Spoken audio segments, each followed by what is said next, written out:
In a previous video, we pulled the engine out of this and we didn't show you how we did that, and we said we weren't going to show you how we did that. So without naming any names, Sean said that we should just cut out this middle section of the radiator support. So that's what we did, but this is where the hood latch is, so it's kind of important that this is actually one piece with the rest of it. So I have got to weld this back in. Here you can see one cut. I've just got this kind of clamped back to where it needs to be, and here's the other cut because for whatever reason, this radiator support is like welded to, I mean, there's got to be some way to remove it, I think, but it was not obvious or straightforward when we were removing the engine. So we just zipped out this middle section here, and that allowed the whole engine and transmission to come out. I think if we had removed the transmission and left it down there, the engine could have come out by itself, and then we could have taken the transmission out the other way. But we didn't realize that until it was already halfway out, and yeah. So long story short, I have to weld this back in. So I've got my joints cleaned up here and here, and I just gotta try to clamp this centered. So I wanna make that gap and that gap equal, so that the hood latch is still in the center line of the car, or wherever it needs to be, because I removed the same amount of material there, and I don't want to butt these together because that will actually pull in this whole fender and it'll make the hood gap weird. Same over here. So I have to keep a gap, but an equal gap on both sides. And to do that, I'm just gonna stick this cutoff wheel that I used to slice it in there and clamp it, stick one in there and clamp it, and then I can tack it on either side of the cutoff wheel, and then I can remove the cutoff wheels and then finish weld it. At least it's loud. Gotta put a ground on it. Yeah, it helps. You can't just put it on the ground. That's not how that works. Oh. Yeah. So it's not after name. Correct.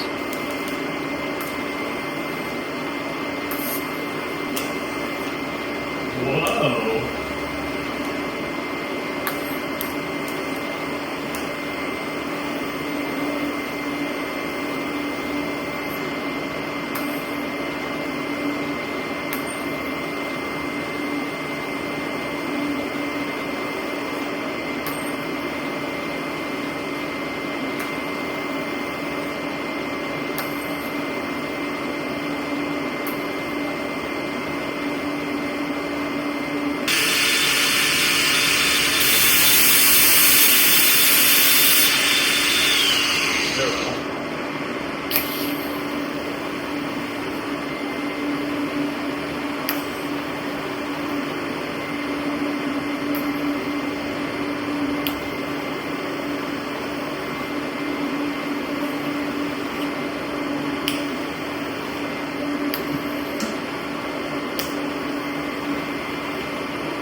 How did it come out? Pretty medium. Sounds about right. We'll get them in there so they can see it. Your phone like has a very difficult time focusing, but I got it. It's you know, but then it can look like that, which is also I'm a pretty good grinder though, so it will look better than that. You're pretty good on Grinder. Yeah. Nice. I get like okay reviews. All right, back on the tripod. Had enough of this nonsense. So now that we've got the front end of this car, the radiator support all welded back together, I've started to kind of clean up the headlights because they were pretty filthy. This one's looking pretty good. I'll show you the other one. Before and after comparison. This one is missing the wiper motor, which lives right here, because I've got it on my bench here and it's opened up because these work like intermittently. Sometimes they don't park where they're supposed to when they turn off.